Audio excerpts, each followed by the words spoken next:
Assalamualaikum warahmatullahi wabarakatuh. Perkenalkan, nama saya Bagas Dwi Kuncoro dari Fakultas Ilmu Tarbiyah dan Keguruan, jurusan Pendidikan IPS. Di sini saya akan menjelaskan tentang sosialisasi prokes 5M dan pentingnya vaksinasi. Meski sudah lebih dari 1 tahun, pandemi virus corona masih terus menyerang penduduk di Indonesia tanpa henti. Di Indonesia, angka positif virus corona sudah di atas 1,5 juta jiwa. Kabar baiknya, sekitar lebih dari 1,3 orang berhasil pulih dari serangan virus COVID-19. Mengalahkan penyebaran dan penularan virus corona di Indonesia tidak mudah. Namun beragam upaya terus dilakukan demi mengakhiri ancaman virus yang terus menyerang bertubi-tubi. Di beberapa negara, termasuk Indonesia, pemerintah membuat pedoman dan protokol kesehatan untuk menghadapi virus corona. Di negara kita, protokol kesehatan ini dikenal dengan sebutan 5M. Sudah tahu kan apa saja protokol kesehatan 5M itu? Untuk membantu pencegahan penularan virus corona, berikut protokol kesehatan 5M, yaitu yang pertama, mencuci tangan. Rutin mencuci tangan hingga bersih adalah salah satu protokol kesehatan yang cukup efektif untuk mencegah penularan COVID-19. Untuk hasil yang maksimal, cucilah tangan setidaknya selama 20 detik beberapa kali sehari, terutama saat sebelum makan atau sebelum masak.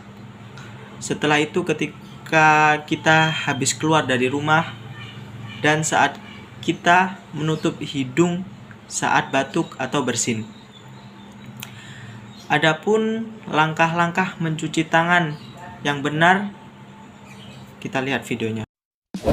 6 langkah cuci tangan. Basahi kedua tangan terlebih dahulu dan gunakan sabun secukupnya.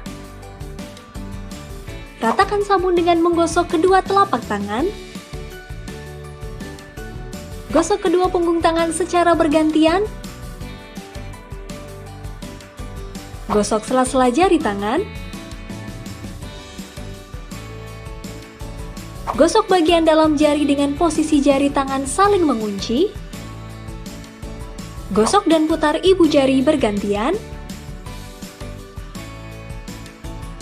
Gosok memutar ujung jari tangan secara bergantian. Bilas dengan air mengalir. Keringkan dengan tisu atau handuk. Kemudian matikan keran dengan tisu atau handuk yang sudah digunakan. Lakukan langkah-langkah mencuci tangan selama 40-60 detik jika menggunakan air dan 20 hingga 30 detik jika menggunakan hand sanitizer. Ini kata dokter tentang cara mencuci tangan. Itulah tadi langkah-langkah mencuci tangan dengan benar. Yang kedua, memakai masker.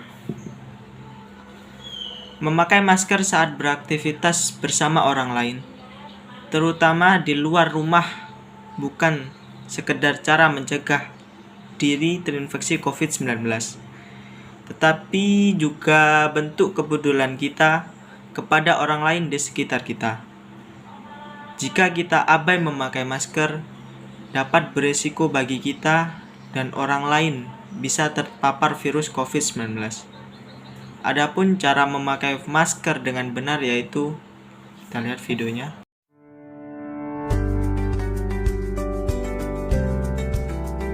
Bagaimana cara memakai, membuka, dan membuang masker dengan benar? Ikuti langkah ini. 4 langkah memakai masker. Pertama, sebelum memakai masker, cuci tangan menggunakan air mengalir dan sabun atau cairan antiseptik. Kedua, pastikan masker menutup hidung, mulut, dan dagu secara keseluruhan. Karena itu, gunakan masker sesuai ukuran. Ketiga, perhatikan posisi masker. Bagian yang berwarna ditempatkan di depan, sementara yang putih menempel di wajah. Keempat, Setelah masker terpasang, tekan bagian atas hingga sesuai bentuk hidung kamu dan pastikan sudah rapat. 4 langkah membuka dan membuang masker yang benar. Pertama, membuka masker, pastikan tidak memegang bagian depan masker, tapi dengan melepas bagian kaitan belakang masker. Kedua, gantilah masker jika rusak, kotor, atau basah. Ketiga, buang masker dengan benar ke tempat sampah. Keempat, setelah membuang masker, cuci tangan dengan air mengalir dan sabun atau antiseptik. Pakailah masker untuk mencegah tertular COVID-19 saat keluar rumah di tempat umum dan kerumunan orang. Jika tidak ada masker bedah, gunakan masker kain. Ingat, gunakan masker, pahami caranya. Yang ketiga, menjaga jarak. Protokol kesehatan lainnya yang perlu dipatuhi adalah menjaga jarak. Protokol kesehatan ini dimuat dalam keputusan Menteri Kesehatan RI dalam protokol kesehatan bagi masyarakat di tempat fasilitas umum dalam rangka pencegahan COVID-19.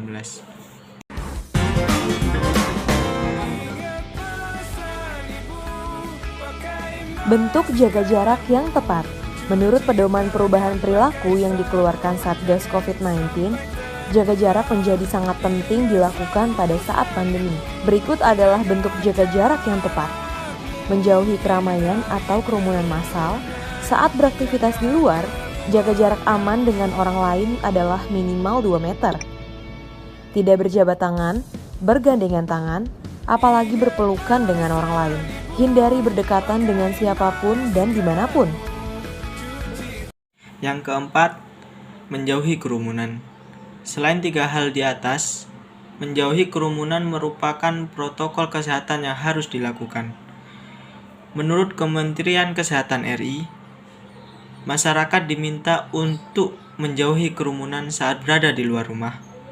Ingat, semakin banyak dan sering kita bertemu orang, maka kemungkinan terinfeksi virus corona pun semakin tinggi.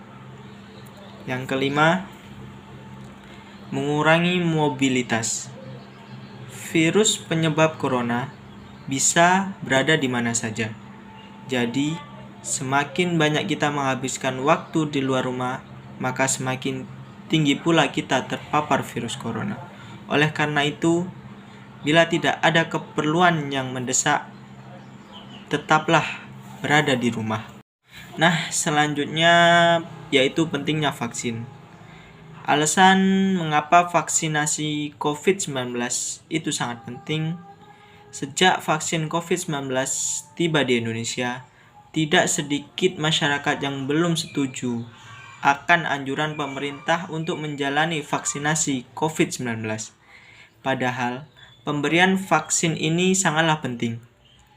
Bukan hanya untuk melindungi masyarakat dari COVID-19, tetapi juga memulihkan kondisi sosial dan ekonomi negara yang terkena dampak pandemi. Vaksinasi atau imunisasi bertujuan untuk membuat sistem kekebalan tubuh seseorang mampu mengenali dan dengan cepat melawan bakteri atau virus penyebab infeksi. Tujuan yang ingin dicapai dengan pemberian vaksin COVID-19 adalah menurunnya angka kesakitan dan angka kematian akibat virus ini. Meskipun tidak 100% bisa melindungi seseorang dari infeksi virus corona, vaksin ini dapat memperkecil kemungkinan terjadinya gejala yang berat dan komplikasi COVID-19. Orang yang tidak dianjurkan untuk menerima vaksin atau tidak menjadi prioritas untuk vaksin 19 antara lain yaitu anak-anak atau remaja di bawah umur 18 tahun dan orang yang menderita penyakit tertentu, misalnya diabetes dan atau hipertensi yang tidak terkontrol. Jadi dengan mendapatkan vaksin COVID-19, kita tidak hanya melindungi diri sendiri, tetapi juga orang-orang di sekitar kita yang belum memiliki kekebalan terhadap virus corona. Vaksin COVID-19 memang dapat membawa banyak manfaat dengan melindungi kita dari infeksi virus corona. Namun perlu diketahui ini tidak diberikan kepada orang yang sedang sakit berat atau sudah terinfeksi virus corona. Jadi pastikan untuk selalu mempertahankan daya tahan tubuh kita. Hal ini karena dengan imunitas tubuh yang kuat, kita tidak akan mudah sakit sehingga kebugaran tubuh tetap terjaga. Beberapa cara untuk meningkatkan daya tahan tubuh kita dengan mengonsumsi makanan bergizi, rutin berolahraga, serta beristirahat dengan cukup. Vaksin COVID-19 diharapkan bisa menjadi solusi untuk menyudahi pandemi yang telah memakan banyak korban jiwa, serta melumpuhkan aktivitas masyarakat. Dan partisipasi kita dalam program vaksinasi ini akan sangat membantu pemulihan kondisi negara kita. Semoga pandemi ini cepat berlalu dan kita dapat beraktivitas seperti biasanya. Sekian dari saya. Wassalamualaikum warahmatullahi wabarakatuh.